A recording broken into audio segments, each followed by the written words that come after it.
a partir de agora em teu lar, a partir de agora em tua casa, no lugar aonde você abraça, onde você é abraçado, no lugar do teu aconchego, bem perto do teu coração. Chega até você, programa Louvor e Palavra. Louvor e Palavra é uma porta que Deus tem aberto para abençoar o teu dia. É uma porta aberta para você ter mais acesso à comunhão diária com o seu Deus. É uma porta que Deus tem aberto para você ter mais acesso à palavra de Deus, para que você possa, sem nenhum impedimento de dia nem de ocasião, desfrutar da companhia do Espírito Santo, o Paracleto, ou seja, aquele que administra, aquele que foi enviado até nós pelo Senhor, com uma missão muito especial, porquanto ele nos diz ali em João 14: eu não deixarei vocês sozinhos, mas eu enviarei o Consolador. E se você tiver a Bíblia em suas mãos, tome-a comigo agora, tome na palavra de Deus, o Evangelho de Jesus Cristo, segundo escreveu São João, no capítulo 14. É um capítulo no qual Jesus, ele está dando as suas últimas instruções aos seus discípulos. Sabe, se eu comparasse com os nossos costumes dos dias odiernos, eu diria que esse capítulo do 14, 13, Jesus, a partir do capítulo 13, ele está tendo a sua última conversa com os discípulos, a sua última aula, podemos dizer assim. É uma conversa longa, ela se estende até o 17, do 13 ao 17, são 4 capítulos, nos quais o Senhor Jesus, ele está dando as suas últimas instruções. Depois de 3 anos e meio de caminhada ministerial com aqueles discípulos, depois de 3 anos e meio em que ele vem ensinando, instruindo aqueles discípulos, ele agora está em uma reunião no cenáculo. Para aquela cultura é sexta-feira, para nossa seria quinta, mas como aquela reunião começa depois do pôr do sol, já é Páscoa. E o Senhor, ele, naquele momento, ele vai estar ali no cenáculo com os seus íntimos. E os últimos ensinos do Senhor, e curioso é que os ensinos de Jesus sempre partem principalmente do seu exemplo. Quando ele começa lavando os pés dos discípulos em uma sala em que tinha bacia, em uma sala em que tinha toalha, em uma sala em que os pés estavam sujos, provavelmente em um lugar muito limpo. Eu não sei, provavelmente atapetado. Se fosse em nossos dias seria carpetado, mas provavelmente um lugar que tinha tapetes. E não seria adequado pisar ali com os pés sujos. Eles viviam em ruas que não eram muito limpas, não havia saneamento. Então eram ruas onde tinha muita sujeira e era muito comum alguém sujar muito os pés, principalmente porque os calçados não eram como os nossos, eram espécies de percatas, e quem usa percata sabe que a sujeira em volta do caminho vai grudando nos pés como suor. Então era daquela cultura tirar aquele calçado sujo, era daquela cultura ao tirar o calçado sim lavar os pés. E em um momento como aquele íntimo, festivo até, Era um momento de celebração na cabeça dos discípulos, era uma noite especial, era a Páscoa do Senhor. Eles estavam em Jerusalém, no melhor lugar para celebrar a Páscoa. Eles estavam na melhor companhia, na companhia do Senhor Jesus. E na companhia dos discípulos de Jesus, de uns com os outros. Era um lugar especial, especialmente preparado para aquela ocasião. Então ali o Senhor vai ter aquele diálogo tão especial com aqueles discípulos. Ele vai dar suas últimas instruções. E eu digo, é a aula da saudade. Depois de 3 anos e meio de curso, alguém estaria se formando na universidade. Era a última aula, aquela aula era a aula da saudade. E que saudade que estaria no coração dos discípulos dali em diante, de verdade.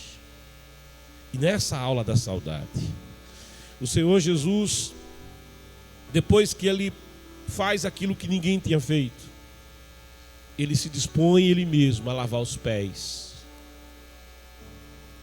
dos comensais. Ele chega provavelmente por último. Ele entra por último no cenáculo. Os discípulos já estavam lá. E ele nota que estavam todos com os pés sujos. Eu não sei qual era o sentimento dos discípulos, porque chegaram. E o grande debate entre os discípulos já era quem era o maior entre eles. Será que Pedro é o maior? Não, acho que André. André parece que era uma espécie de intendente do grupo. É aquele que, sabe, se preocupava com quantos pães e peixes eles iam alimentar o grupo. Parece que André tinha uma visão mais de gestor, mais de administrador. Talvez seja André. Não é André. Deve ser João, porque João está tão mais perto do Senhor, senta sempre mais perto do Senhor. Parece que é João. Não deve ser Pedro. Pedro é aguerrido, Pedro tem liderança, Pedro tem iniciativa, Pedro fala mais, deve ser Pedro. Não deve ser Judas. Judas cuida do dinheiro. Judas é quem paga as contas, é quem faz a contabilidade do grupo, é quem tem a bolsa. Eles estavam preocupados com isso, e quem debate quem é maior não vai lavar os pés. Quem está preocupado em ser destacado do grupo como o mais importante, o maior, e todos eles tinham uma perspectiva que logo um reino seria inaugurado. E esse reino na cabeça deles nunca foi espiritual. Na cabeça deles esse reino sempre foi um reino político. Na cabeça deles, e você percebe isso porque lá em Atos, lá no capítulo 1, ele diz: Senhor, será nesse tempo que restaurarás o reino a Israel. Olha só. Você percebe isso porque na primeira multiplicação dos pães e peixes, quando ele alimenta aquela grande multidão, a multidão quer fazer Jesus rei, porque quem dá pão e peixe com tanta facilidade é melhor que seja nosso rei. E os discípulos embarcam nesse negócio. De modo que Jesus, ele despede a multidão, quase que empurrando eles. Terminou o culto, vão para casa. E coloca os seus obreiros, que eram os discípulos, no barco. Vão, tomem o barco, vão adiante. Ele separa uns dos outros. Porque ali era fogo e gasolina. E ele vai dizer bem claramente para Pôncio Pilatos: o meu reino não é deste mundo. Oh, glória a Deus. Eu vim para isto, para dar testemunho da verdade. Essa verdade que ele já havia dito lá na altura do Evangelho de João, nos primeiros 8 capítulos, que a verdade liberta, e conhecereis a verdade vai libertar.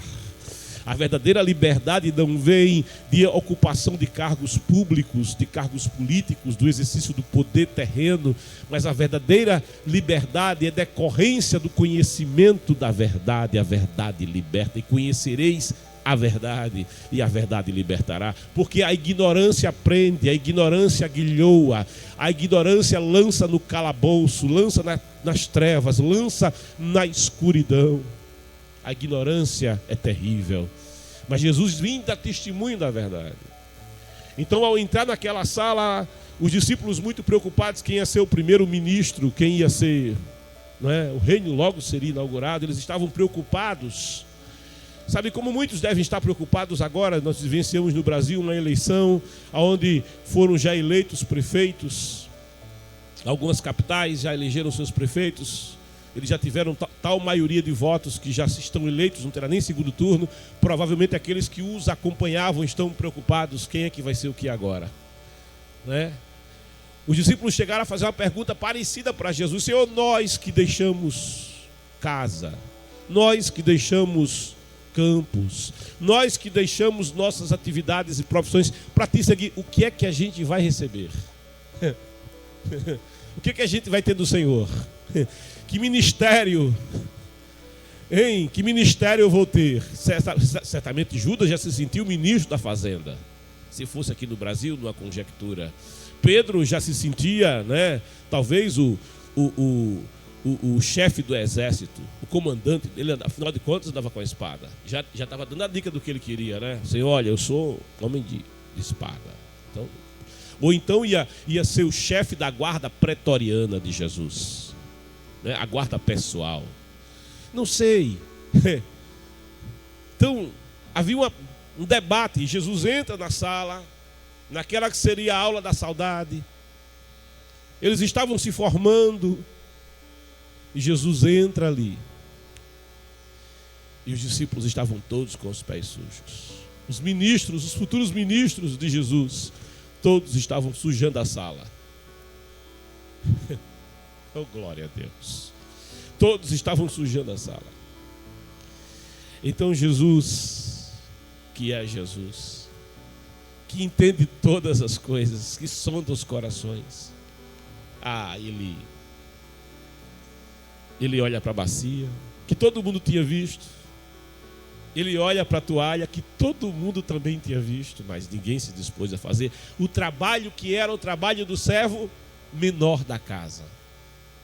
Porque lavava os pés dos que chegavam, dos convivas que chegavam à casa, o servo de menor patente. Aquele servo, sabe, de menor classificação no contingente de servos.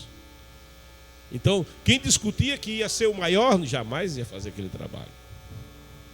Aí chega Jesus, de quem vai escrever o apóstolo Paulo, na carta aos Filipenses, no capítulo 2, uma das cartas da prisão.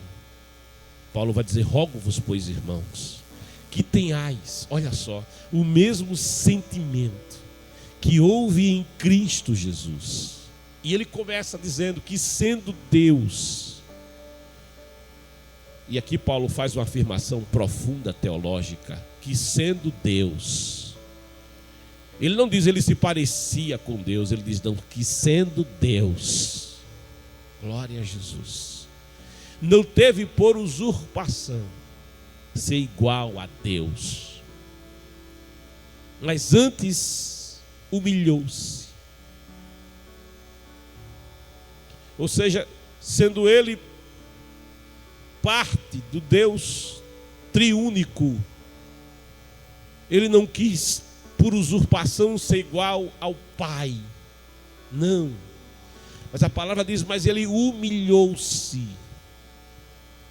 Ele diz, eu sou humilde e manso de coração. Lá em Mateus capítulo 11. Humilhou-se. Isso não é falar, isso é fazer, isso é viver. Humilhou-se e tomou a forma de servo. E o curioso aqui é que a palavra no texto original não é o servo pago, que seria o diáconos. A forma aqui é o doulos, é o escravo. Escravo sem direito a salário, a nada. Só obedecer e trabalhar. Tomou a forma de escravo. E achado na forma de escravo, desceu ainda mais, até a morte, que ele foi obediente à vontade do Pai. Ele diz, por isso o Pai me ama. Ele vai declarar isso lá no capítulo 10 de João, porque dou a minha vida. Oh, glória a Deus. Eu dou a minha vida. Ele declara ali, o bom pastor dá a vida pelas suas ovelhas. Eu dou a minha vida, tenho poder para dar a minha vida e poder para tomá-la de volta. Por isso o Pai me ama. Ele diz, eu sou voluntário aqui, eu estou cumprindo a vontade do meu Pai. Então o Senhor, achado na forma de escravo, de servo, humilha-se até a morte, ele sendo a vida. Ele assume a condição da morte, o que estava profetizado lá no Gênesis, quando diz: e no 7º dia Deus descansou. Deus não se cansa, mas Deus descansou, ou seja, estava apontando que no sábado daquela semana Deus estaria entrando no descanso do sepulcro de José de Arimateia. Estava dizendo que o Deus Todo-Poderoso, desde que criou todas as coisas, ele já tinha provido para si cordeiro, como havia profetizado Abraão em Gênesis 22. Deus proverá, meu filho, para si cordeiro. Jeová Jirê, o Senhor proverá. Deus proverá, meu filho, para si mesmo. Ele é o cordeiro morto, aponta João lá no Apocalipse, salvo engano, no capítulo 13, dito também por Pedro nas suas epístolas, dizendo: ele é o cordeiro morto desde antes da fundação do mundo.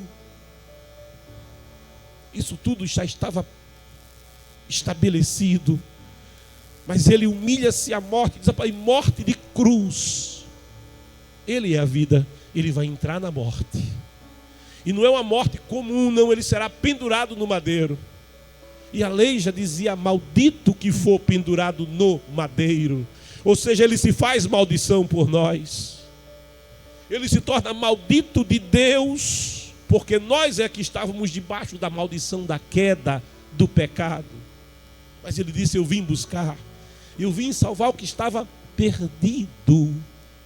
Por isso, quando ele entra naquela sala, o olhar dele é diferente. Aqueles discípulos discutiam quem é o maior, quem será o mais importante no reino. Talvez André vai ser o chefe de gabinete de Jesus.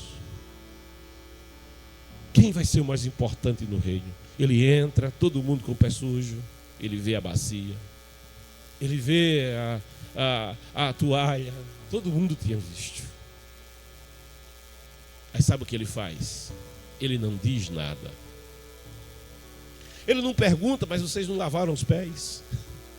Ele não pergunta: vocês deviam ter lavado os pés para poder entrar. Estão sujando a sala toda, está a sala limpa. Vocês estão sujando a sala. Mas ele não diz nada. Sabe o que ele faz? Ele pega aquele avental, aquela toalha, né? Pega o avental e a toalha, coloca o avental na cintura. Oh, glória a Deus! Exatamente o que o servo faria, o mais humilde servo da casa faria. Toma a toalha e a bacia. E aí ele se agacha, porque para lavar os pés você tem que descer, né? Aleluia, glória a Deus. Para lavar os pés tem que descer. Oh, glória a Deus. E colocar o pé na bacia e lavar.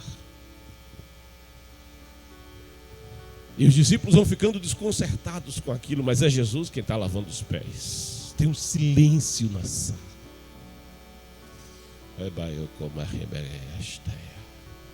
Tem um silêncio, porque o Rei dos Reis e o Senhor dos Senhores. Tem um silêncio, porque o Verbo que se fez carne. Tem um silêncio na sala, porque aquele que disse: haja luz, raiaô, raiaô, e houve luz. Tem um silêncio, porque aquele que estabeleceu o sol, a lua e as estrelas, o Órion e as Pleiades.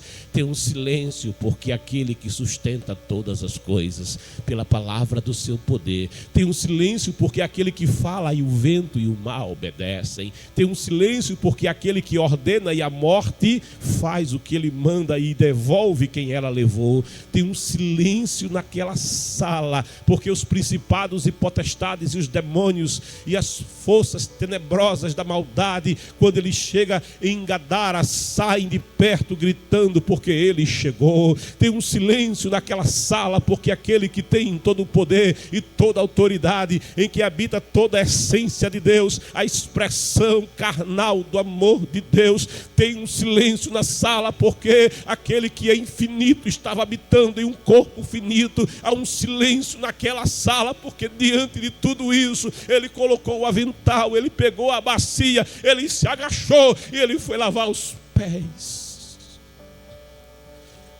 de quem não queria lavar os pés de ninguém. Oh, rapaz. E quando chega a vez de Simão Pedro, tem que ser Pedro, né? Senhor, eu não vou admitir que o Senhor me lave os pés.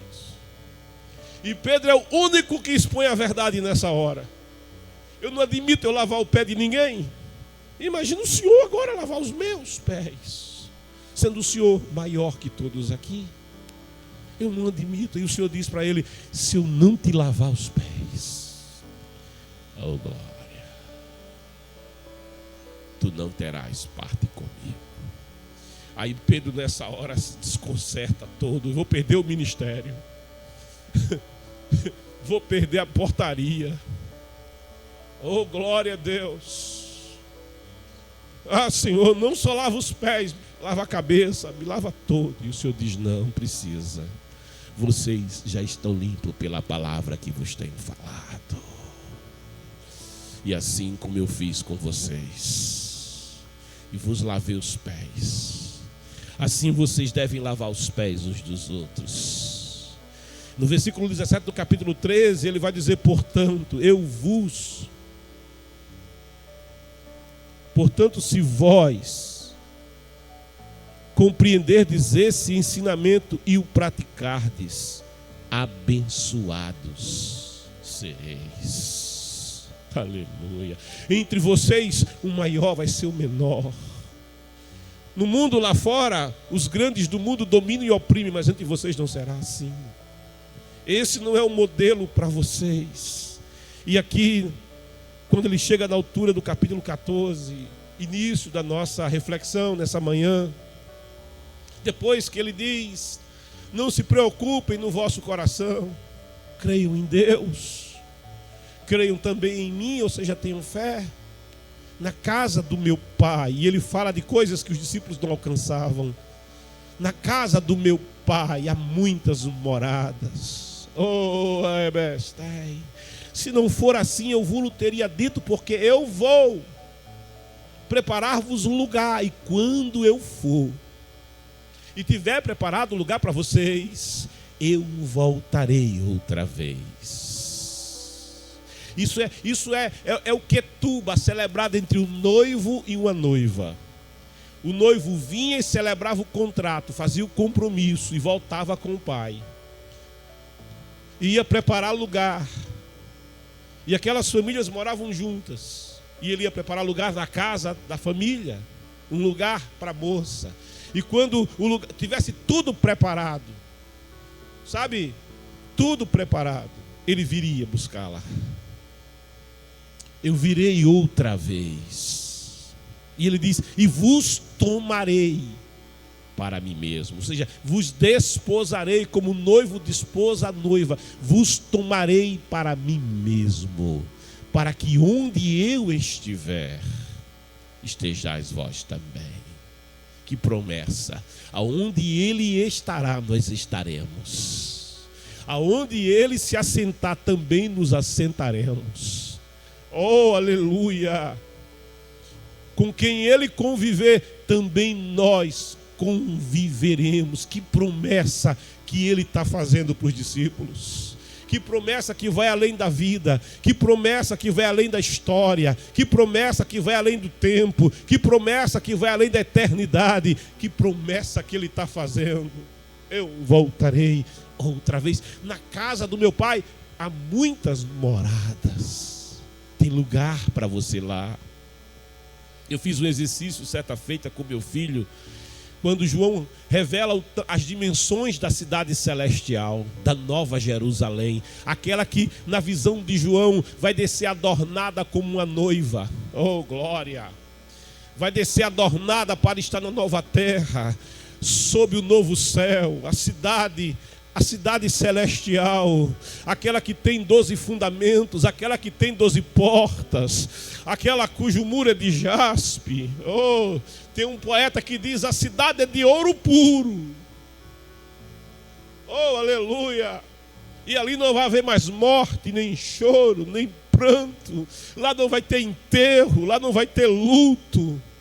Ele enxugará dos seus olhos toda lágrima. Lá ninguém paga a conta de energia cara, não. Oh, porque Ele mesmo iluminará a cidade. Que coisa tremenda. Sabe, querido, eu fui fazer uma conta uma vez, Sampaio, para saber, será que tem lugar mesmo para a gente lá? E fui fazer os cálculos e fui ver o tamanho dos estados do Brasil. E eu descobri que na dimensão quadrada daquela cidade cabe todo o estado da Bahia. Oh, glória a Deus. Mas não só cabe o estado da Bahia, cabe Minas Gerais também.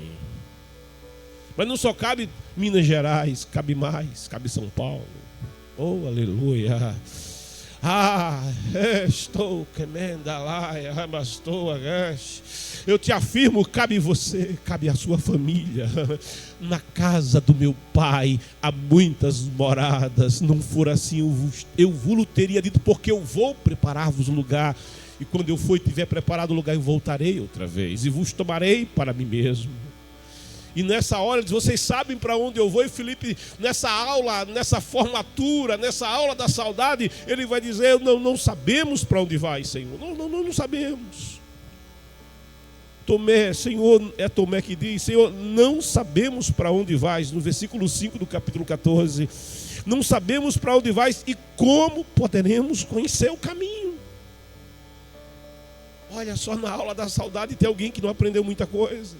Eles não entendiam muita coisa mesmo.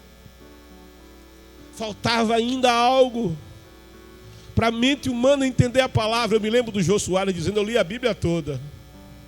Aí eu desse dia estava assistindo e disse: ele não entendeu nada.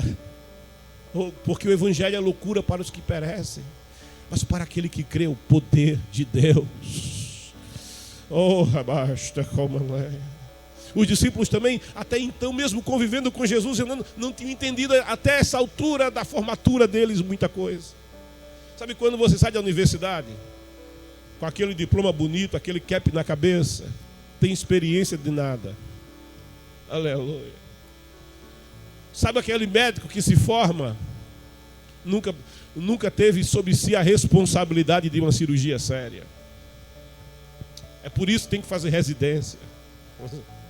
Sabe o advogado recém-formado? Oh, glória a Deus. Conseguiu o registro da OAB, mas nunca pegou uma causa séria. Sabe, o estudante que se forma no seminário teológico, mas nunca esteve verdadeiramente diante de uma grande multidão e tendo ele a responsabilidade de trazer uma palavra de Deus para esse povo. É diferente. Esses discípulos estavam se formando e aqui Tomé diz: Senhor, a gente não sabe de nada, não sabemos para onde vais, como podemos conhecer o caminho? No fim do curso. E o versículo 6, tão famoso: assegurou-lhe Jesus: eu sou o caminho, a verdade e a vida. Ninguém vem. Olha como ele é Deus. Ele não diz ninguém vai, ele diz ninguém vem. Ninguém vem ao Pai senão por mim. Se vós de fato tivesseis me conhecido, ou seja, eles não conheciam de fato Jesus ainda, teríeis conhecido também a meu Pai, e desde agora vós o conheceis e o vistes. E no versículo 8, o intendente Filipe então diz: Senhor, mostra-nos o Pai, e isso é suficiente para nós. Então Jesus ministrou-lhes: há tanto tempo estou convosco, e tu não me tens conhecido, Felipe? Aquele que vê a mim, vê o Pai. Como podes dizer, depois de 3 anos e meio?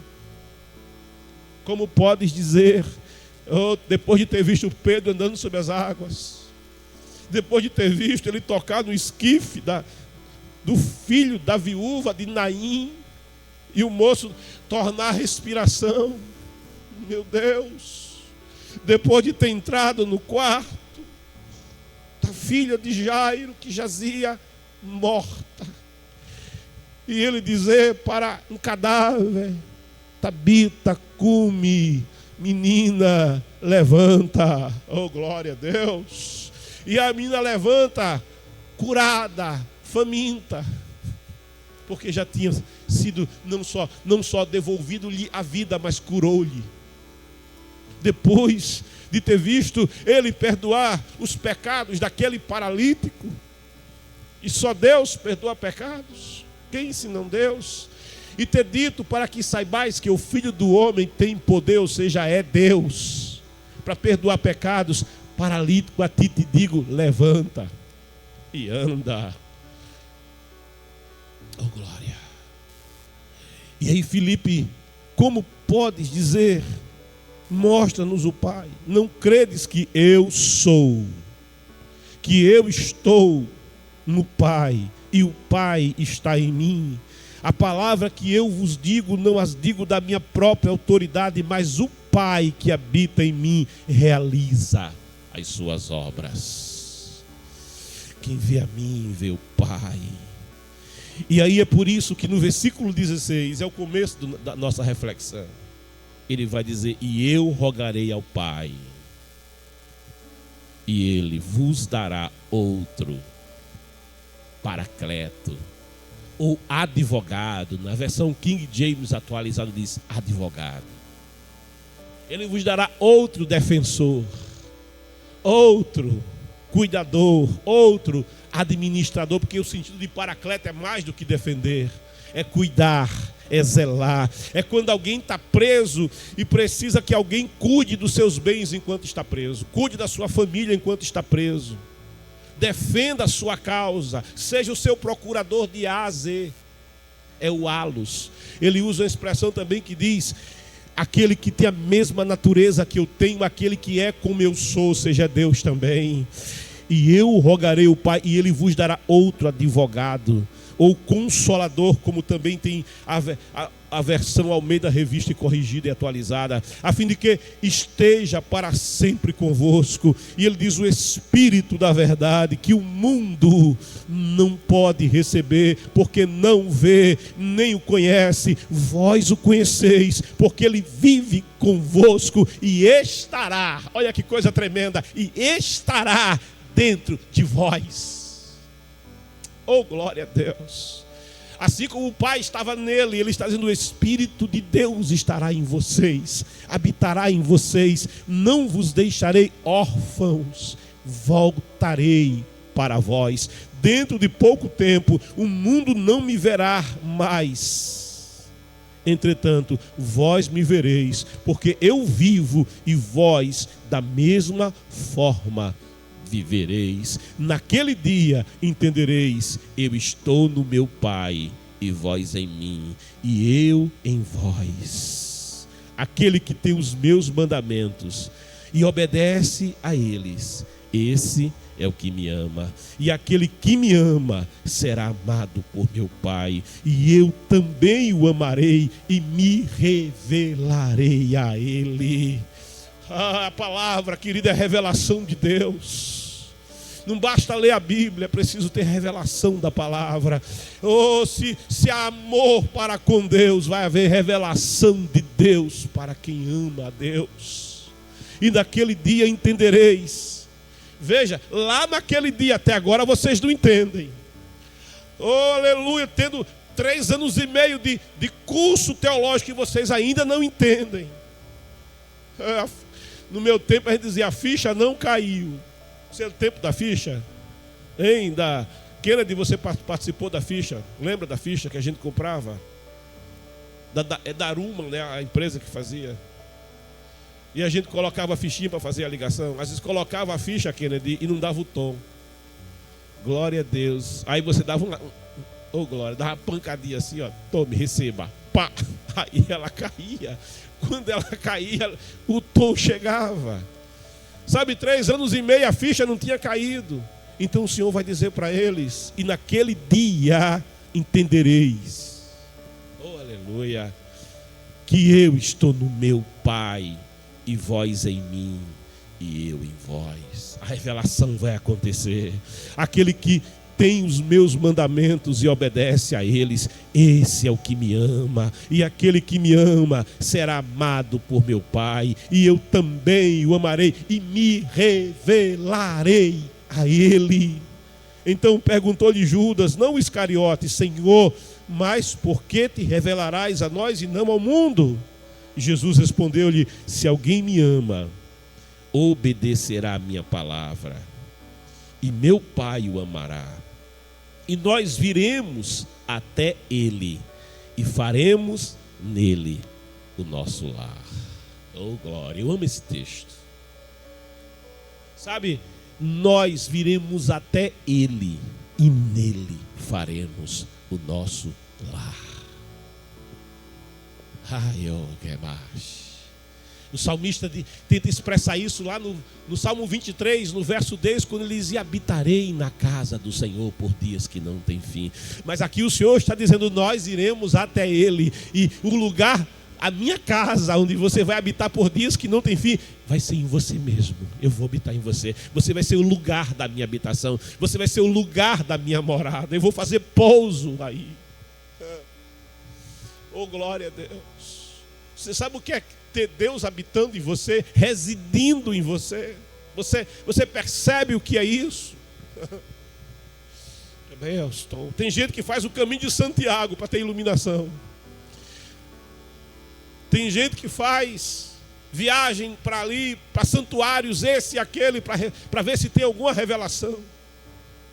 Eu me lembro que o jovem monge Lutero, na Alemanha, cidade de Gutenberg, se a memória agora não me trai, jovem monge, lá no porão do seminário, encontra uma velha Bíblia, quando Bíblia era de acesso muito restrito, e abre aquele livro na carta de Paulo aos Romanos, e ao abrir na carta de Paulo aos Romanos, quando ele se defronta com a verdade que ali está na carta aos Romanos, no capítulo 1, versículo 16 e 17, que na minha versão, na minha tradução diz assim: portanto, Romanos 1,16, portanto, não me envergonho do Evangelho, porque é o poder de Deus para a salvação de todo aquele que nele crê, primeiro do judeu, assim como do grego. Visto que a justiça de Deus se revela no Evangelho, uma justiça que do princípio até o fim é pela fé, como está escrito: o justo viverá pela fé. Oh, glória! Paulo vai escrever depois: pela graça sois salvos. Oh, aleluia! Favor imerecido. Graça é presente e merecido. Pela graça sois salvos, na carta aos Efésios 2. Pela graça sois salvos por meio da fé. Não vem de vocês, é dom de Deus. Não vem de obras, para que ninguém disso se glorie. As obras antes Deus as estabeleceu, para que o salvo ande nelas. Pela graça. E quando o jovem Lutero lê esse texto, ele que foi ensinado que para ser salvo tem que passar pelo purgatório, como monge ficava a pão e água, ainda usava aquele chicote para bater na carne, porque ele foi ensinado que a carne em si, o corpo, não é natureza caída, mas foi ensinado que o corpo mesmo era em si mal. E isso foi o ensino na Idade Média, que lançou ainda mais em trevas mais profundas e espirituais, muito densas naquele período. De modo que ele tinha sede de salvação. Sede de salvação, mas ele percebia os seus pecados, o esmagava, a culpa do pecado o consumia. Mas o defrontasse com esse texto que diz: o justo pela sua fé viverá. Oh, glória! Ele percebe, tem uma possibilidade aqui. É possível chegar até Deus, há um caminho pela fé. E quando essa verdade é revelada ao seu coração, ele diz: então o que eu preciso é crer, é confiar no Senhor Jesus Cristo, como escrito está em Atos no capítulo 16, quando Paulo diz para o carcereiro: confia. Diante da pergunta do carcereiro: que devo fazer para ser salvo, Paulo? E a resposta é: confia no Senhor Jesus Cristo e será salvo tu e a tua casa. Oh, creia no sacrifício feito por ele na cruz. Creia, oh, que ele pagou o preço pelo teu resgate. Creia que ele é o teu Senhor e é o teu verdadeiro Salvador. Creia que ele é o caminho, ele é a verdade e a vida. Ele te leva até o Pai. Creia verdadeiramente. Mas é preciso crer nisso. Isso vai além da religião. Isso é fé. É a fé tão simples que tinha aquele crucificado ao lado dele, que diz: lembra de mim. Eu estou aqui condenado e mereço a condenação, mas lembra de mim lá no teu reino. E a resposta dele: te digo, estarás comigo. Oh, aquilo foi a fé que o levou até o encontro e ser resgatado, mesmo no último instante de vida. Dependa de Jesus. Quando aquele monge entende isso, uma graça lhe é revelada. Mas ainda continuava monge. E como tantos do seu tempo, ele ia a alguns santuários para, quem sabe, ter uma revelação maior de Deus. E havia naqueles dias um decreto papal que dizia: aquele que subia uma escadaria que havia muitos degraus, uma escadaria de mármore, mas muito longa, aquele que conseguia galgar essa escadaria de joelhos, com os joelhos nus, mesmo que machuque os joelhos no processo, no topo da escadaria terá os seus pecados todos perdoados. E ele tinha sede de sentir essa, de sentir que foi perdoado, que estava salvo. Aquela alegria da qual fala o salmista no Salmo 51, volta a dar-me alegria da tua salvação. Oh, porque há uma alegria que vem com a salvação, há um contentamento que vem com a salvação, há um refrigério que vem com a salvação, há um renovo que vem com a salvação, com o novo nascimento. Algo muda lá dentro e repercute fora. Lutero queria isso. Ele vai subir a escadaria, ele faz a viagem e começa a subir a escadaria de joelhos, e doía e machucava, e ele insistia naquele negócio, na sua... Vou obter por mérito de religião, não por graça de Deus, mas por mérito. Eu vou fazer a minha parte para ser salvo. Eu vou aqui dar um jeito de resolver o problema do pecado aqui com o meu esforço. Mas sabe, ele subia a escadaria, mas não ia mudando nada. O pecado continuava lá, a culpa continuava lá. A certa altura do seu esforço, o Espírito de Deus segreda outra vez ao seu coração: eu já não te disse, pela palavra que te revelei, que o justo, pela sua fé, ele viverá, não morrerá, mas viverá, não perecerá, mas viverá. Eu vim para que tenham vida e a tenham em abundância. E sabe o que ele faz? Ele levanta da escadaria e ele entende: eu não preciso disso, eu já tenho Jesus Cristo, eu não preciso disso, ele já pagou o preço na cruz do Calvário, eu não preciso disso, o sangue foi vertido na cruz do Calvário. A palavra diz: se dissermos que não temos pecados, mentimos, fazemos a Deus mentiroso.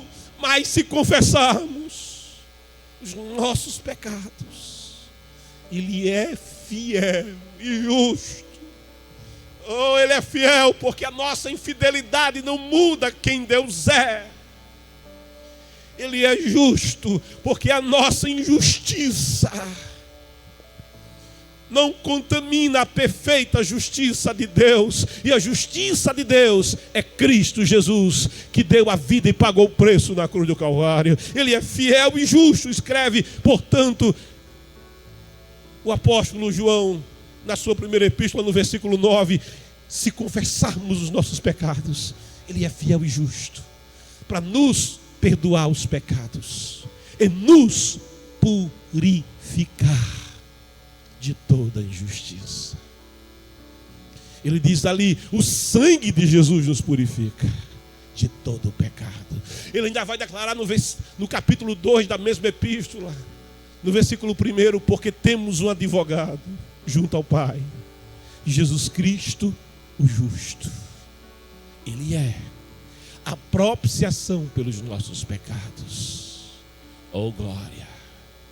O justo pela sua fé viverá. Ele não morrerá, visto que a justiça de Deus se revela no Evangelho. Uma justiça que do princípio ao fim é pela fé, como escrito está: o justo pela sua fé, ele viverá. Mas para entender essas coisas, é preciso revelação do Espírito de Deus. Ai, amai, labash, tocou, ladai. O pecado é tão sério e é tão grave que leva à morte. O salário do pecado é a morte. E sendo eu, no começo da vida, iniciado na tradição católica, eu tinha dificuldade, mesmo quando vim para o Evangelho, de entender. Mas Deus vai me perdoar os meus pecados assim, sem mais nem menos. Oh, glória a Deus. Deus vai. E eu tinha dificuldade de entender isso. Assim como aqueles discípulos, 3 anos e meio depois, ainda não tinham entendido. Deus vai, sem mais nem menos, eu pequei, eu errei. E Deus vai pegar o meu pecado e jogar no mar do esquecimento. Eu tinha uma dificuldade imensa para aceitar isso. Porque eu entendia que o pecado exigiria de mim penitência. O pecado exigiria de mim um esforço. Alguém diz que buscando um pecador alívio para os seus pecados, ele pega um chinelo e enche de pregos.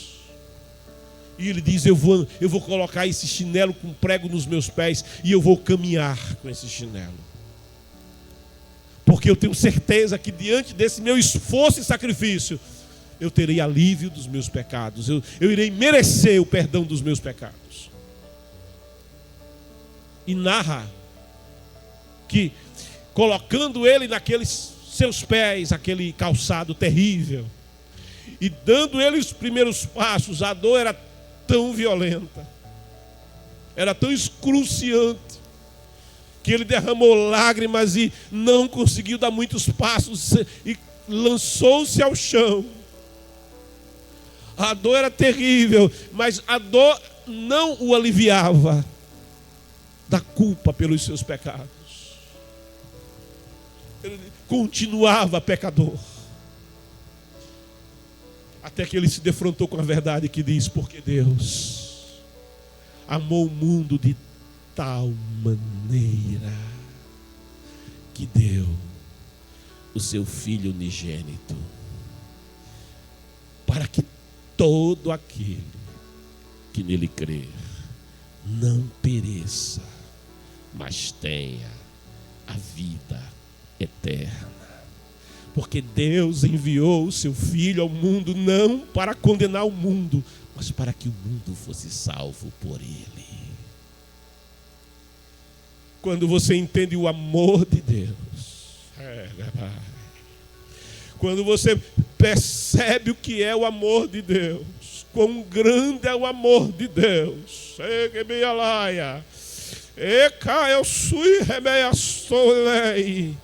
o amor de Deus seca e minasteia, supera todo o pecado. E aí Paulo vai escrever em Romanos capítulo 5, versículo 20: aonde abundou o pecado, superabundou a graça de Deus. Se grande foi o dilúvio do pecado, muito maior é o dilúvio da graça de Deus, que cobre tudo. Pela graça sois salvos. E você começa a entender: nada do que eu faça pode me salvar. Disciplina religiosa não pode me salvar. Esforço humano não pode me salvar. Oh, aleluia, filosofias humanas não podem me salvar. O budismo que se abstém de mulher e de consumo da carne e se isola e vira um eremita.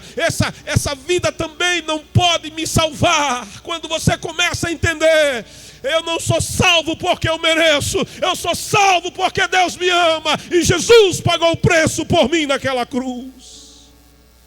Verdadeiramente diz o profeta Isaías, ele tomou sobre si os nossos pecados.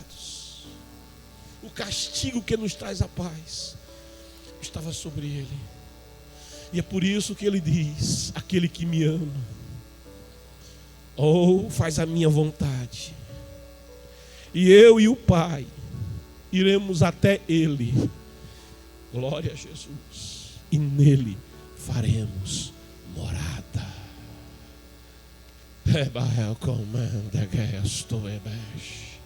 É por isso que o véu do templo rasgou de alto a baixo. Eu sei, porque ao lado da cruz já tinha um que dizia: eu entrego a minha vida.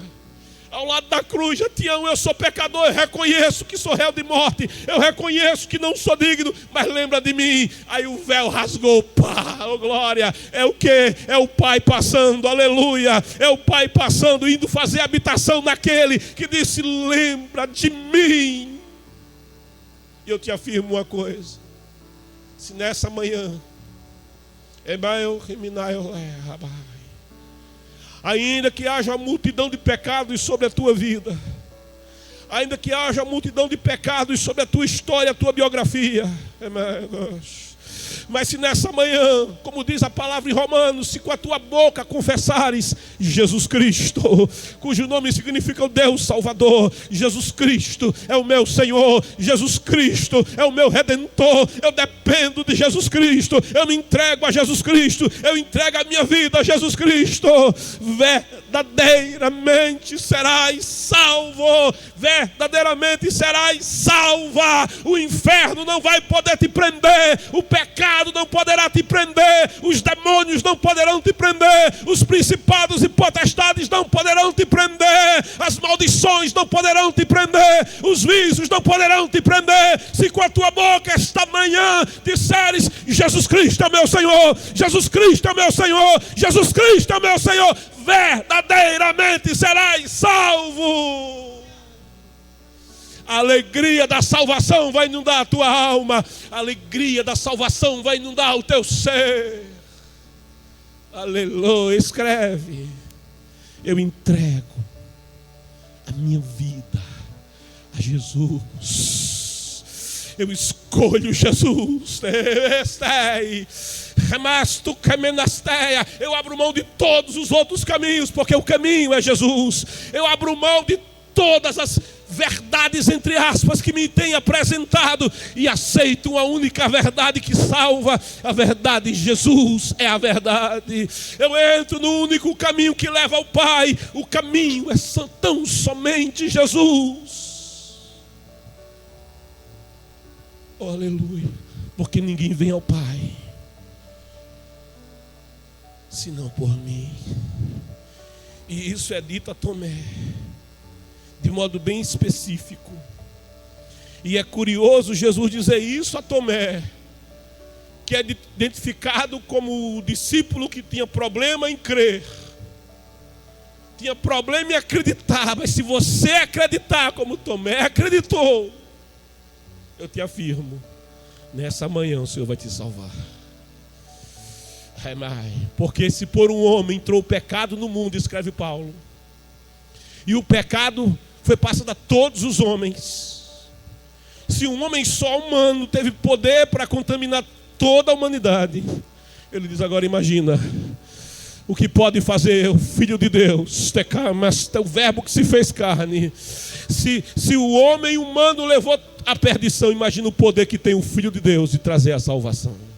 Aonde abundou o pecado, superabundou a graça.